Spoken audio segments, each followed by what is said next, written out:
আসসালামু আলাইকুম। গাজা থেকে মাত্র ৩৪৮ কিলোমিটার দূরে এখন অবস্থান করতে মিশর রাজধানী কায়রো তাহরির স্কয়ার। আমরা গাজাতে প্রবেশ করার জন্য যা যা ডকুমেন্ট দরকার 80% রেডি। আগামীকালকে ইনশাল্লাহ আশা করতেছি মিশরের ফরেন মিনিস্ট্রিতে সকল ডকুমেন্ট আমরা উপস্থাপন করতে পারবো।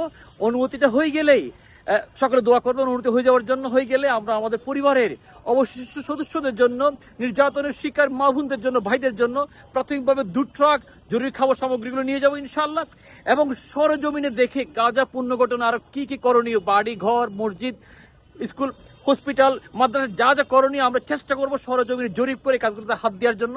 প্রত্যেকে দোয়া করবেন। একটু পরে ঐতিহাসিক সামিট অনুষ্ঠিত হতে যাচ্ছে প্রেসিডেন্ট ডোনাল্ড ট্রাম্পের নেতৃত্বে।